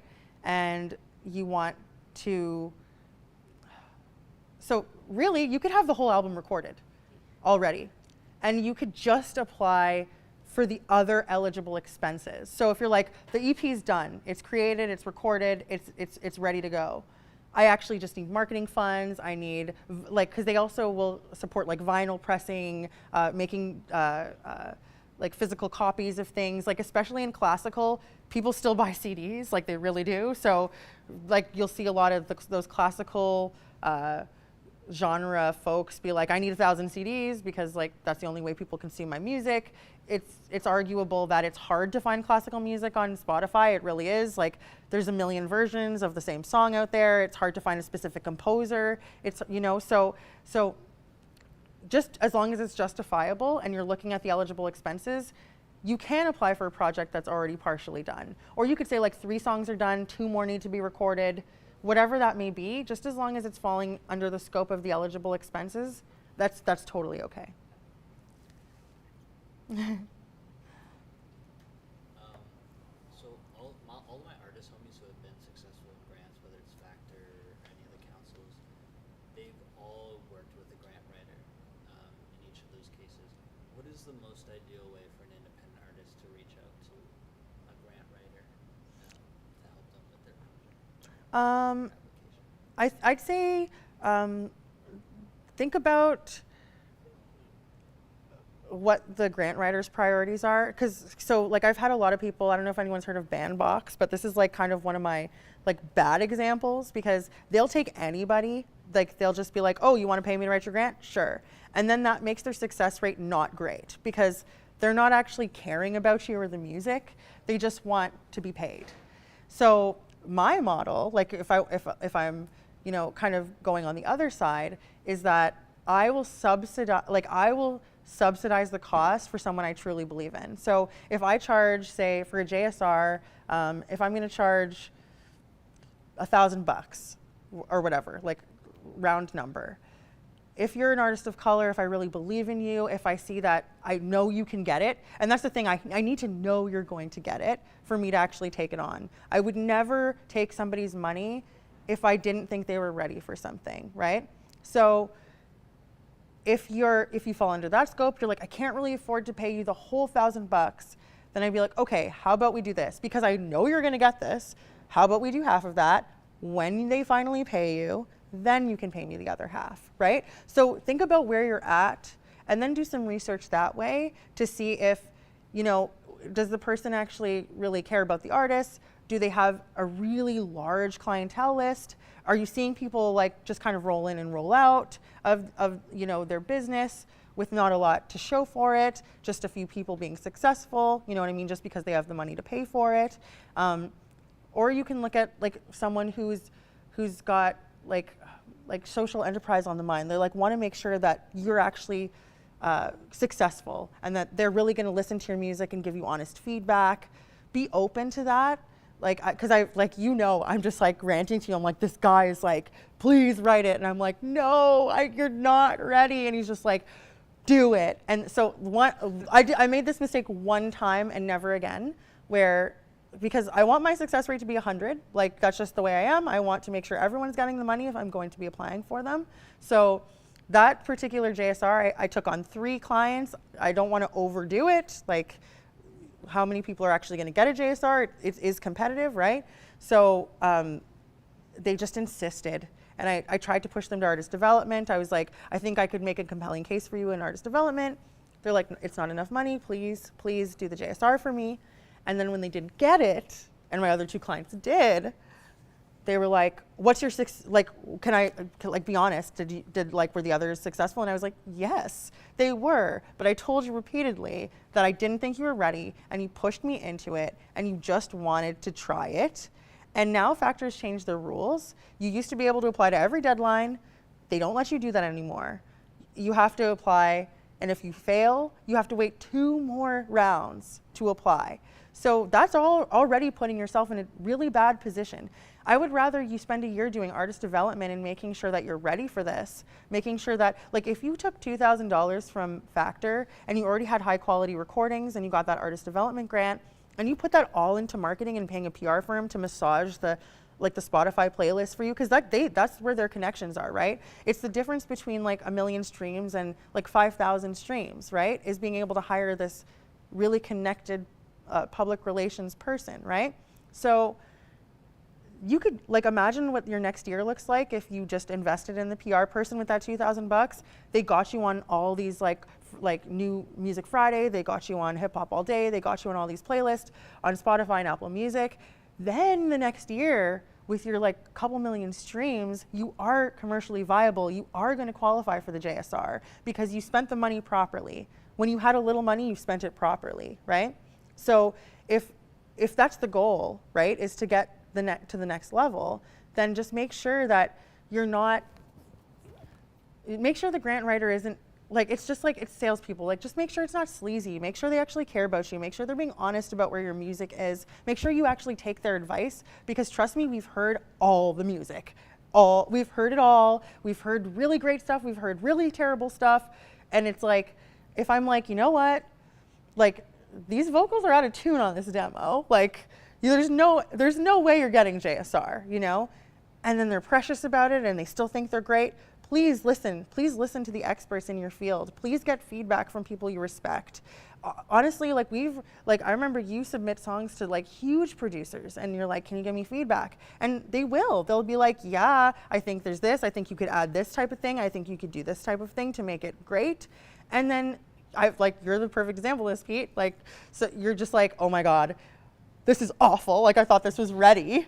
But then you take a breath and you're okay, taking the advice, applying the thing, and then awards come because you actually took the advice from the people who have gotten the awards in the past, right? So don't be precious about it if the goal is to make money. If the goal is just to make art and you're just applying to the councils and you're just oh, this could go on Spotify or it could not. I just need money and I just want to make music.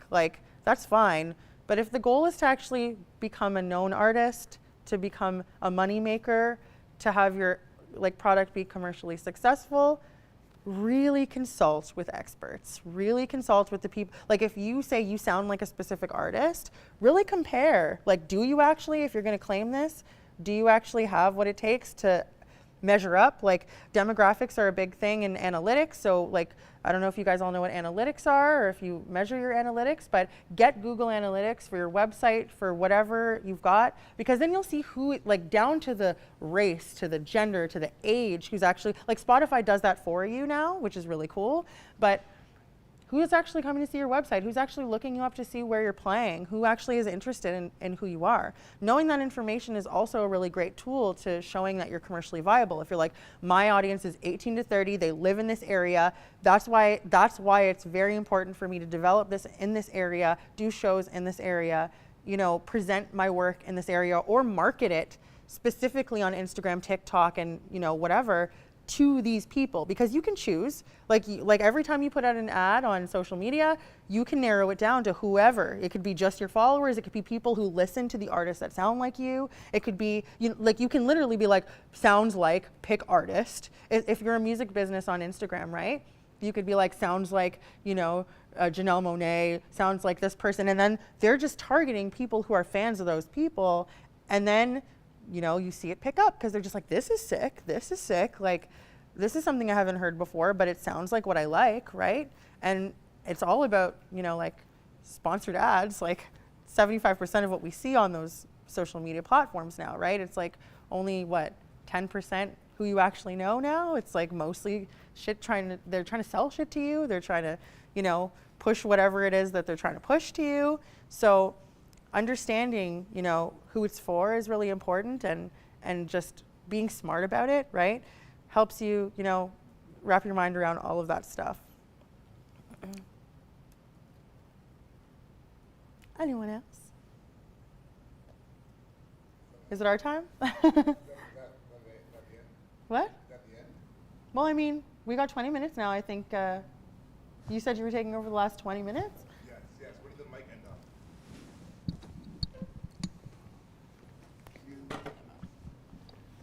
So at the beginning, I said this might be the most important one, and I think I was right so far, right? Right. So I wanted to start before grants. As an artist, what would be like what you were doing before you knew that grants were like a viable option? Like, how were you getting things done? Oh, wow, like GarageBand and just in the basement of my apartment. When the first grant I ever applied to was the Factor Artist Development Grant. I was 20 years old.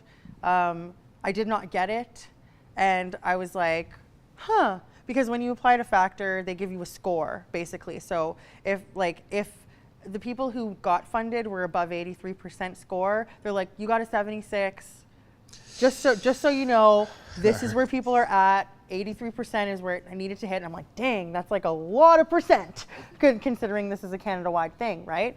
So it was all about consultation. So I knew a guy that he managed a couple of really successful bands, and he just happened to be like the uncle of somebody I knew and who was a friend, somebody I grew up with.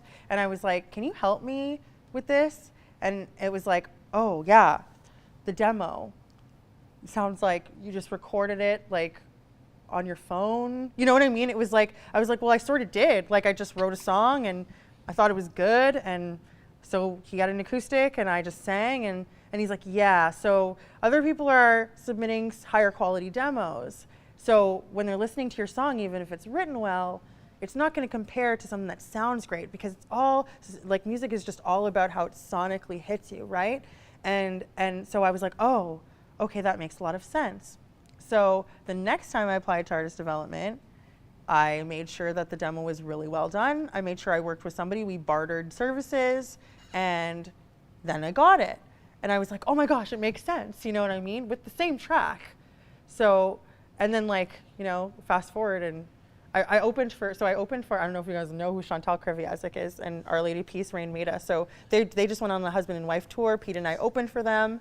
And so he came up to me and he's like, that song is like one of my new favorite songs. And I was like, so to know that I was rejected at first made me feel like there is a method and a really specific way to make sure that it's being digested properly. Because an amazing song that's written with great lyrics and has great melodies, but is recorded just like so, is never going to compare to the people who have these great demos that they recorded in their home studio, or they consulted with another producer on, or they had someone, mix it well enough so that the jury is just like, yeah, this compares to the other stuff I'm hearing. This deserves some money. So that's a huge, it's all about consultation, and it's about asking experts, I would say. And if it's like, I don't know if you know the motivational speaker Tony Robbins, he talks just about business, but it's all about modeling. Why would you do something wrong 500 times if someone has already done it wrong and learned from it and did it the right way? Model yourself off the person who's already successful, and you're already skipping a whole bunch of steps of failure, and you're getting to the place where you're like, okay, I already know I should start from this point, because this person already made the mistakes for me. Why am I going to make the same mistakes again and again and again? Trust the people who are your mentors. Trust the people you look up to. Trust the artists that you listen to be those people you model what you're doing after, and you're just gonna be like flying, because you're taking 30 years of failure of somebody else, and you're just like skipping that whole chapter of your life and getting straight to the part where you could become viable to whoever it is, right?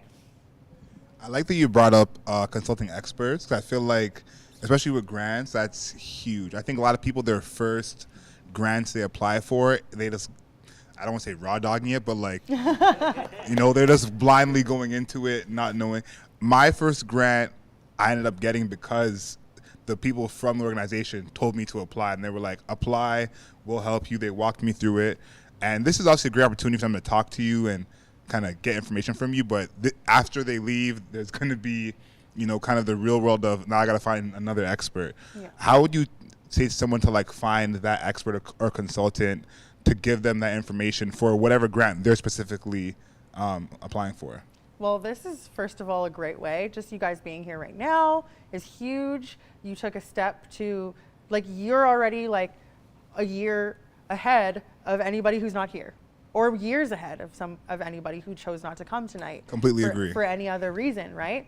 So I will also say that all of these grant organizations hold their own panels. They're usually about a month and a half before the grant deadline. They used to be in person, so they were less accessible. Since COVID, they're all online, they're all streamed. You can do them from the comfort of your home, and they're giving you exactly the information you want. Being in person can be valuable because they're more likely to answer your questions, kind of like we are doing right now. If you're right there, that's your opportunity. You're like, those are the program coordinators. They're the ones listening to 1,000 songs every 2 months. Those are the people you want to hear from, so that they can tell you how you're going to make yourself competitive. They're giving you a very good breakdown of what they like to see, what will make you unique. I'm doing that for you right now because I just know, and I work with these people all the time. But if you're about to apply to a specific stream, attend those info sessions, because something will spark in you that you're like, okay, just being there is going to put you ahead and put you at an advantage to anybody who decided not to attend the info session. Go to the source. Like, really, there's a bunch of grant writers out there. You can find them, but if the company themselves is holding the info session, there's nothing more valuable than that. Yeah, and a lot of grants have grant officers who that's like their section. So it's their job. Yeah. So ask them all the questions. This one I think is obviously dependent on the person, but if you're an artist and you want to apply for a grant, there's a specific part of, whether it's the business side, recording, what would you suggest you apply for a grant first? If they're only going to apply to one, obviously different parts of, artistry, but if there's one they're going to apply for, what would you say is like the one they should apply for the most? Well, I'd say that probably does vary based on your need. If you just need money to create, obviously find a creation grant. But if you feel like you just need to get music out there, it really just depends on where you're at, right? But if you're totally fresh and you don't have a track record of success yet, I would definitely apply to a creation grant from one of the councils, because you could be. They tend to also favor people who haven't done very much. Like when I'm reading an application and they're like, I actually don't really have a lot of music recorded yet. I would like to get to that point. I'm just really new to this. And this could be because you're young. This could be because I've seen applications where they're like, I have a PhD in economics. I never wanted to do this, but my parents were like, I'll disown you if you don't. So I did. And now I'm 55 and they died. And I really want to try this now. It's my dream. It always has been. I've always been envious of musicians. I've always been envious of my friends who play music. It's like, yeah, do that.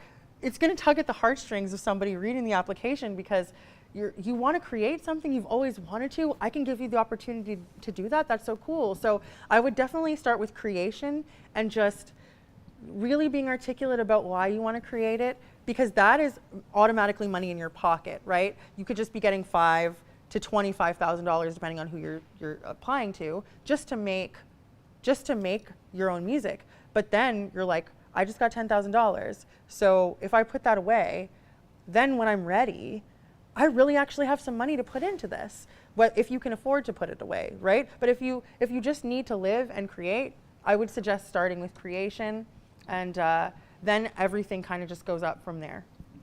You mentioned collaborating, which I never hear anyone talk about at grant writing workshops, so I thought that was really cool. Talk about that in terms of, you mentioned reaching out to other artists with your grant money that you can now promote your song. Just talk about how collaborating can be done better with the help of these organizations. Yeah, like as I said, I'm just going to circle back to the songwriters challenges. Those experiences that we've had have been really, really huge in just expanding our networks. Like we've worked with like Drake's producers, with Daniel Caesar's producers, with all these incredible people, because we just threw ourselves into these really scary situations. It's like they throw you in and they're like, swim, but it also, like, having a challenge really shows you what you're capable of, right? So don't ever think that you're like, oh, they would never work with me, because they just might. Like, they just might, and a possibility is better than not trying at all, right? So we've been on the same level as people.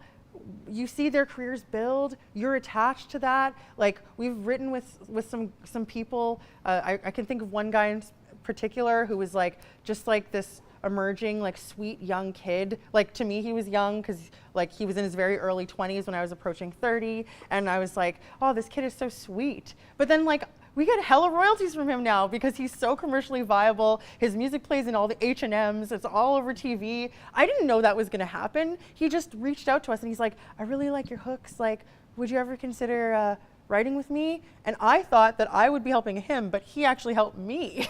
You know what I mean? And we didn't see it that way, but we were just open. Like, we like to write. So I was like, what do you think? Should we invite this 20-year-old kid over? And Pete's like, why not? And just having an open attitude actually brought us more success than we thought. Like, it's like, we thought it would be backwards, but actually, wow, so glad we invited that kid over, Is there anything that you feel like you would do differently in terms of either way you spent a certain grant, or you might talk about applying for that one where it was the same demo and then you got it later, but like anything that you would have done differently? I mean, I think we all feel that way. And I think that because the music industry moves so quickly, like when I started making music, our CDs were the way we made money. Like, are you kidding? If I pressed 1,000 CDs and they all sold at like 15, 20 bucks each, like, that is serious money in my pocket. Like, when Drake first came out and I bought his Take Care on a CD, like, that made him a millionaire, was those sales, right? And only because he was already popular when streaming came along. I'm sure, like, it's like the most commercially viable artists probably hate streaming the most because they were selling millions of records rather than millions of streams, right? Where you're getting like 2 cents, half a cent. That was like $20 versus half a cent, right? So I think that, like, maybe the one thing I would have done differently is maybe get on board with that a little sooner. I think that I was just kind of caught up in doing the things the same way, that I should have anticipated how important the internet would become and how much it would actually drive sales and drive how people consume music. And if I got on top of that sooner, like, I know people who joined TikTok when it was nothing, and now they're huge on TikTok and they're making all this money. And I just, like, didn't, like, I was like, I wish I saw that coming and I made a TikTok account sooner, So it's like just really following trends and trusting sort of where things are going. But music in the last 10 years has changed more than any other industry because of just the way people consume it, the amount of money. Like, you really do have to tour or have it on film and TV to really make money, right? People need to be willing to pay a decent ticket price for you to make money now. Nobody's buying a CD from you really anymore. Where are they gonna put it? Not even in their cars. Like, there's no place to play them. Our friend the other day, so like, Pete was in a band many, many years ago. Their first like CD, I guess, they were moving, so one of his bandmates is like, we found the CD, so crazy. And then for his birthday, his girlfriend bought him a CD player so that he could listen to his first CD. But she had to, like, find one. She's like, it's actually pretty sick. And I'm like, look at how this is now this weird niche-y thing so that he can listen to, because listen to it, because not even our laptops have a space so that we can upload it anymore. You have to like go to a store and be like, could you retrieve my files for me and whatever. And it's the same with like, you know, our home videos. There's like a store around where we live where they'll take your VHS and they'll digitize it and put it on a USB for you and stuff like that.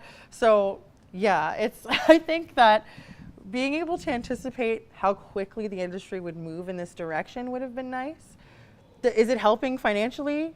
Not really. Like, it's like if you have a huge team, how much of those royalties are you actually getting? How much of those streaming dollars are you actually getting?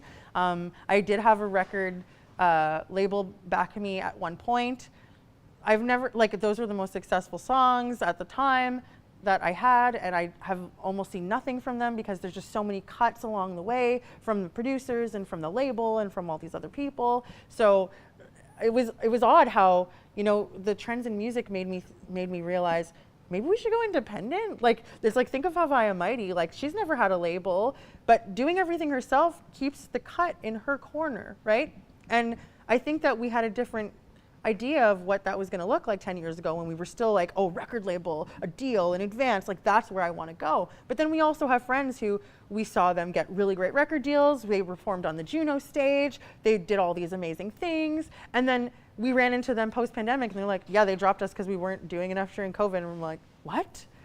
And now we owe them money back. What? You know what I mean? So it's like the advance actually worked against them and against their finances. And we thought that was the be all end all 10 years ago. And now actually you can do everything yourself, which is why it's all pivoted to entrepreneurship and which is why we're doing this today, you know? So yeah, really just roll with it.